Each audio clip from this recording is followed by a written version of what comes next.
Dari teorema Euclid yang pertama, ada teorema yang kedua. Teorema kedua ini berguna untuk mencari PBB. Misalkan M dan N tadi adalah bilangan bulat ya. Syaratnya dengan N itu positif. Sedemikian hingga M itu bisa kita tuliskan menjadi bentuk seperti ini yang di teorema 1 tadi ya. Ini pembaginya, ini hasil bagi, dan R ini adalah sisanya. Ya, dengan syarat seperti yang teorema 1 tadi, maka ternyata PBB-nya M sama N, PBB dari M dan pembaginya itu sama dengan PBB pembaginya dengan sisanya. Contohnya ya, kalau M-nya itu 60, N-nya 18. Nah, dengan teorema Euclid yang pertama tadi, kalian kan bisa menuliskan 60 itu sama dengan 18 dikalikan 3 ditambahkan 6 gitu ya. Nah, kalau kalian ditanyakan berapa PBB-nya 60 sama 18, ternyata PBB-nya 60 sama 18 itu sama dengan PBB-nya 18 itu sendiri dengan sisanya. 18 sama 6. Jadi intinya teorema 2 ini, kalau kalian kesulitan mencari PBB dari suatu bilangan yang besar, 60 sama 18 itu kan besar angkanya.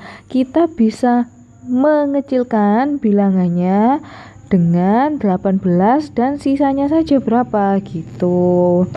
Nah, dari 18 sama 6 ini kan mudah untuk mencari PBB-nya. Salah satu faktor dari 18 adalah 6. Jadi ya otomatis PBB-nya 6 itu sendiri. Tuh, dari sini akhirnya ini ada algoritma Euclid untuk mencari PBB dari teorema 2 itu tadi. Kalau cara panjangnya di sini ya. Ini misalkan kalian ingin mencari PBB dari M sama N. Yang M itu dimisalkan R0 namanya, yang N diganti R1 ya.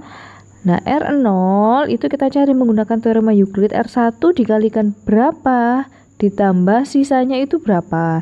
Kemudian ini ganti. Ini ganti ke sini, yang ini diganti ke sini. Ya, seterusnya sampai dapat sisa terakhir itu nanti hasilnya 0. Tuh, karena tadi kan PBB itu ternyata bisa dikecilkan angkanya ya. Jadi algoritma ini untuk mengecilkan sampai kita mendapatkan sisanya itu adalah 0 gitu. Contohnya yang tadi 45 sama 36 ya. Dari 45 dan 36 yang paling besar kan 45. Jadi 45 itu sama dengan 36 dikalikan berapa ditambah berapa. Tuh. Nah, di sini kalian tahu bahwa 45 itu sama dengan 36 dikalikan 1, ya, sisanya adalah 9. Kemudian yang ini pindah ke sini, yang ini pindah ke sini. 36 itu sama dengan 9 dikalikan berapa ditambah berapa. Dapatnya adalah 9 dikalikan 4 ditambah 0. Nah, ini kita sudah mendapatkan sisanya itu adalah 0. Kalau sisanya sudah 0, berarti berhenti sudah pencariannya. Sampai sini saja. Selesai.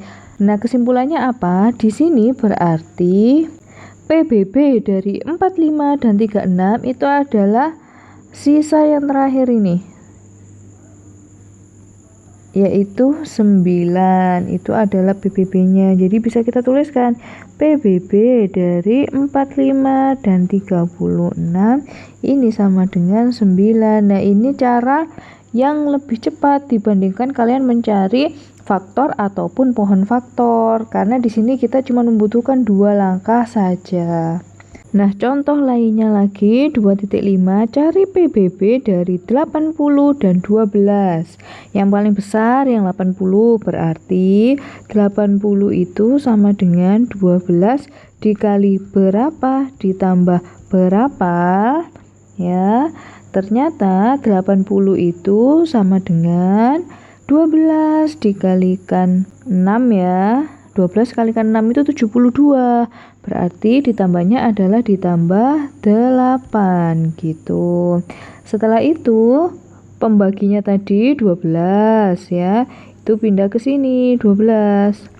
Yang 8 itu jadi yang pembagi yang baru. Ini yang akan dibagi 12 sama dengan 8 dikalikan berapa ditambah berapa. Ternyata 12 itu sama dengan 8 dikalikan 1, 8 kan ya, 8 kali 1 ditambah dengan 4. Nah, karena sisanya belum 0, diteruskan lagi algoritmanya. Ini ke sini, yang ini jadi di sini. 8 itu yang akan dibagi, 4 itu pembaginya. 4 dikali berapa ditambah berapa bisa jadi 8. Ya 4 dikalikan 2 ditambah 0. Nah ini kita sudah dapat sisanya 0, berarti berhenti. Nah berarti PBB-nya 80 dan 12 itu adalah yang terakhir, yang ini. Berarti PBB dari 80 dan 12 itu sama dengan 4 gitu. Nah, kalau misalkan PBB dari dua bilangan itu sama dengan 1, kita katakan dua bilangan tersebut relatif prima. Ini ada definisi relatif prima ya. Kalau dua bilangan bulat A sama B, PBB-nya itu 1, dikatakan relatif prima. Nah, relatif prima itu sendiri bisa dituliskan M dikalikan A plus N dikalikan B, hasilnya sama dengan 1. Jadi kalau A sama B itu relatif prima, maka ada bilangan bulat M sama N ya, nggak ada syaratnya M sama N itu positif atau negatif, berarti semuanya boleh dipakai ya. Intinya bilangan bulat, berarti nggak boleh pecahan. Ada bilangan bulat M sama N sedemikian hingga kita bisa menuliskan M dikalikan A ditambah N dikalikan B itu sama dengan 1. Nah contohnya 20 sama 3 itu relatif prima. Kenapa? Karena PBB-nya itu sama dengan 1. Atau kalau kita mau cari M sama N-nya ya, 20 sama 3 itu bisa dituliskan 2 kali 20 ditambah 13 kalikan 3. Hasilnya sama dengan 1. Jadi kalau kalian bisa mencari M sama N-nya yang membuat dia itu 1, berarti dia relatif prima. Ini kan M-nya, ini N-nya ya. 2 kali 20 ini kan 40. Min 13 dikalikan 3 itu min 39. 40 kurangi 39, 1. Benar kan ini ya? Begitu juga 7 sama 11 itu dikatakan relatif prima. Kenapa? Karena PBB-nya itu 1. Berapa M sama N-nya? Ya tinggal dicari.